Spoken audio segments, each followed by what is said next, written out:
Regardez, on va se mettre sur la piste ici. Je vais replier le tout pour que ce soit bien clair pour vous. Et donc, on va faire ça, toutes les étapes. Qu'est-ce que j'avais dit? Ah oui, donc un utility, effet audio. Le premier, c'est un utility. On pourrait le renommer, hein. Donc celui-là, c'est pour le gain.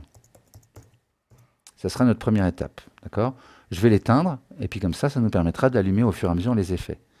Le deuxième, moi je me souviens, c'est un EQ Tree qu'on va plutôt prendre. L'EQ Tree, on en a déjà un peu parlé, qui permet de couper. Donc là, je teste mon son, je coupe les graves, tout ce qui est en dessous de 50 Hz. Si ça va pas, genre c'est une basse, c'est un kick, bon bah non, je les remets. En fait, ça va pas du tout, tout de suite, ça modifie le son. Si ça modifie le son, bah je continue, je coupe un peu plus, pardon. Et là, je me rends compte qu'arrivé autour de 100, je modifie le son. Donc je reste un peu en dessous. On fera ça la prochaine fois, d'accord? Donc l'EQ Tree va me permettre comme ça, effectivement, d'enlever facilement les fréquences aiguës, aïe, et les fréquences graves, donc toutes celles en dessous de 89 Hz, toutes celles au-dessus de 10 kg, pour nettoyer les sons. Donc celui-là, il est parfait, je le remets à sa position initiale, je l'éteins, et lui, il sert, renommé, à nettoyer. Ensuite, on va avoir besoin donc d'un compresseur. Alors moi, je conseille quand même aux débutants, on va aller voir dans le détail, mais prenez tout de suite le compresseur qui s'appelle acoustique. C'est effectivement un réglage assez fin. On verra comment régler le ratio, l'attaque, hein, tout ça.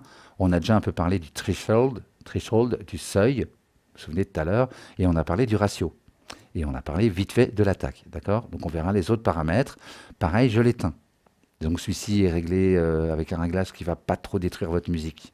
Si vous ne voulez pas vous occuper du ratio, tout ça, il est pas mal. C'est pour ça que je recommande l'acoustique. Bon, on pourrait le renommer, hein, c'est compresse. Compression, il faut un M. Compression. Et puis, vous vous souvenez qu'on va embellir. Alors ça dépend des pistes. Et des fois, le channel EQ est parfait. On veut monter un peu des fréquences, on choisit la fréquence, boum, on fait une petite bosse. On compense, là j'ai fait plus 4,4 dB, donc là je vais mettre moins 4,4. Et du coup je suis à volume constant, la bosse que j'ai créée, j'ai redescendu l'ensemble, donc c'est bon.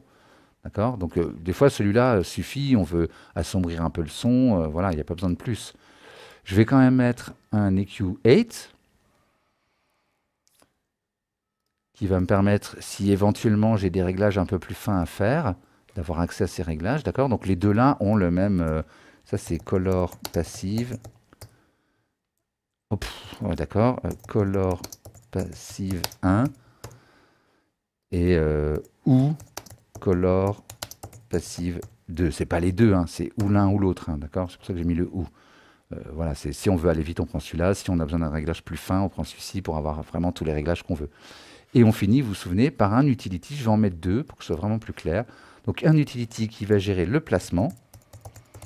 Ça peut être pratique, hein, parce qu'on a le panoramique sur la piste, ici, mais je pourrais le faire ici. Donc je pourrais régler en même temps le panoramique gauche-droite et dire que ce son-là est à gauche, mais très près de la tête.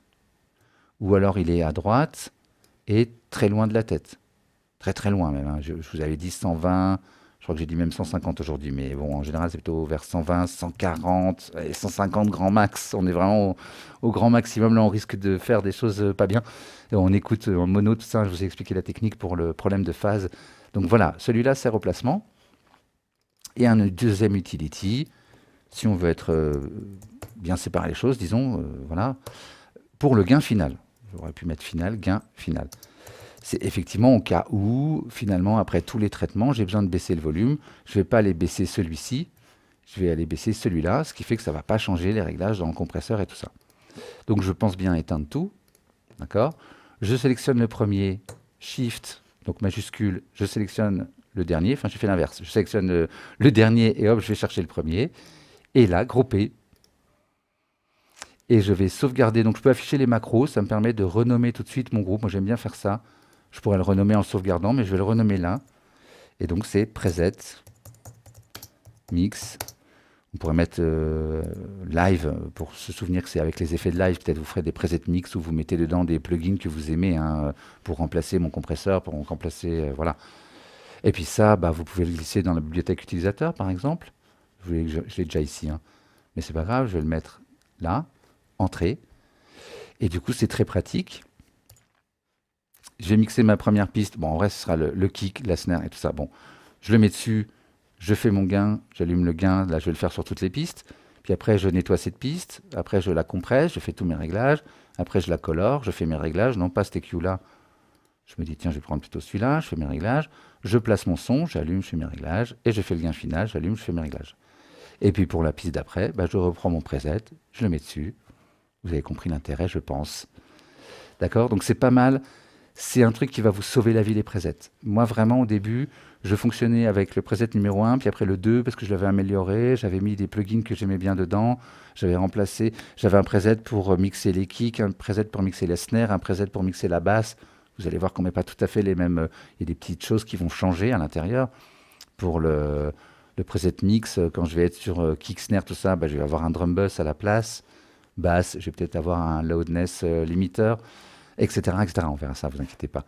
Donc bon, ça peut être un bon point de départ pour en avoir de plus en plus des presets comme ça. Vous ferez un preset mastering qui va vous sauver la vie aussi pour gagner du temps. Voilà, c'est une très très bonne technique. Les presets pour mixer, ça vaut vraiment le coup, hein. Waouh, super!